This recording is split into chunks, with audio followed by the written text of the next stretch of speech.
ये multiple dielectrics का ये केस देखते हैं, है ना। इस वाले केस की इक्विवेलेंट कैपेसिटेंस पता करते हैं। तो 3 डायलेक्ट्रिक्स दे रखे हैं जो पैरेलल प्लेट कैपेसिटर में हमने रख दिए। उनका dielectric constant K1, K2, K3 है और इनकी विड्थ जो है वो हम D1, D2 और D3 मान लेते हैं, ठीक है। अच्छा, अब इस वाले में ऐसा करेंगे, जो लास्ट वीडियो में जो अपन ने रिजल्ट्स निकाले थे उसको यूज़ करेंगे। तो यदि पिछला वाला वीडियो आपने रिसेंटली नहीं देखा हो तो मैं सजेस्ट करूँगा पिछला वीडियो जाकर के एक बार दोबारा से देख लें, जिसमें अपन ने डायलेक्ट्रिक जो है ना जनरल विड्थ के डायलेक्ट्रिक का एक जनरल रिजल्ट निकाला था कैपेसिटेंस का, ठीक है। तो उसमें अच्छा ऐसा करते हैं, इसमें एक इन 2 डायलेक्ट्रिक्स के बीच में बिल्कुल एक थिन मेटालिक प्लेट हम डाल देते हैं और मेटालिक प्लेट की थिकनेस क्या रखेंगे, x टेंडिंग टू 0, ठीक है। और इन 2 डायलेक्ट्रिक्स के बीच में भी उतनी ही पतली एक मेटालिक प्लेट हम डाल देते हैं, ठीक है। तो लास्ट वीडियो में हमने ये देखा था कि किसी भी कैपेसिटर में यदि हम बिल्कुल थिन मेटालिक प्लेट यदि डालते हैं जिसकी कैपेसिटेंस जिसका विड्थ जो है बिल्कुल टेंडिंग टू 0 हो, तो कैपेसिटर की कैपेसिटेंस में कोई फर्क नहीं पड़ता है, ठीक है। तो हमने ये 2 प्लेट डाली तो कैपेसिटर की कैपेसिटेंस में कोई फर्क नहीं पड़ा, ठीक है। अच्छा, अब तो ये रिजल्ट जो था, ये हमारा रिजल्ट पिछले वीडियो में रिजल्ट 2B था ये, ठीक है।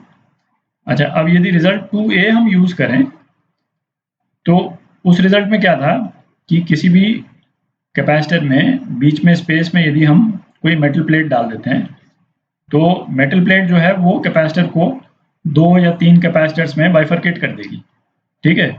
तो ये जो सिचुएशन है वो इसके इक्विवेलेंट हो जाएगा। ये रिजल्ट भी हमने देखा था, ठीक है। तो ये रिजल्ट जो है वो ये केस जो है वो इसके इक्विवेलेंट हो जाएगा, जहाँ पे इसका कैपेसिटेंस C1, इसका C2 और इसका C3 हो जाएगा।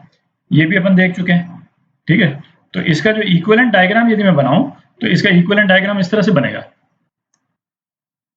तो इसका इक्विवेलेंट डायग्राम जो है वो इस तरह से बन जाएगा, ये 3 कैपेसिटर्स सीरीज में और इसकी कैपेसिटेंस क्या हो जाएगी, K1 epsilon naught A bye D1, इसकी कैपेसिटेंस हो जाएगी आपकी K2 epsilon naught A bye D2 और इसकी हो जाएगी K3 epsilon naught A by D3। 3 capacitors हैं, तीनों कैपेसिटर सीरीज में हैं।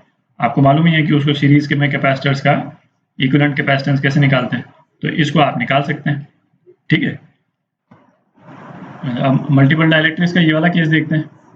तो इस केस में हर डायलेक्ट्रिक की थिकनेस जो है वो कैपेसिटर की विड्थ के बराबर है, एरिया डिफरेंट है। तो जैसे ये पहला डायलेक्ट्रिक कांस्टेंट K1, उसका एरिया A1, फिर इसका A2 और तीसरे वाले डायलेक्ट्रिक का एरिया A3। डायलेक्ट्रिक कांस्टेंट तीनों के अलग अलग है, ठीक है। तो इसको यदि हम देखें तो ये एज अ स्ट्रक्चर जो है वो पिछले वाले केस से ज़्यादा सिंपल है।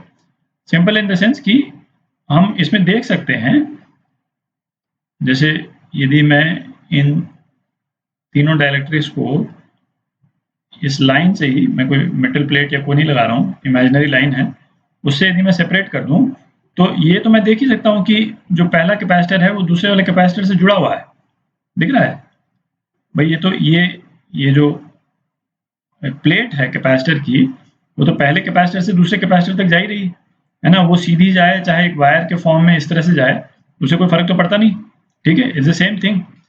तो पहला और दूसरा कैपेसिटर जुड़ा हुआ है और दूसरा और तीसरा कैपेसिटर, मतलब तीनों कैपेसिटर जो है आपस में जुड़े हुए हैं। और कैसे जुड़े हुए हैं, पैरेलल में जुड़े हुए हैं, दिख रहा है ये तीनों। और इसी तरह से यहाँ पे तो हम क्लियरली देख सकते हैं कि तीनों कैपेसिटर आपस में जुड़े हुए हैं। तो इसका इक्विवेलेंट जो है वो बना लेते हैं, ये हो जाएगा इसका इक्विवेलेंट। तो इसका इक्विवेलेंट स्ट्रक्चर जो है वो ये हो जाएगा, ठीक है। तो तीनों कैपेसिटर्स C1, C2, C3, इसकी कैपेसिटेंस क्या हो जाएगी, K1 epsilon not A1 by D, ये हो जाएगा K2 epsilon not A2 by D और ये हो जाएगा K3 epsilon not A3 by D। ठीक है।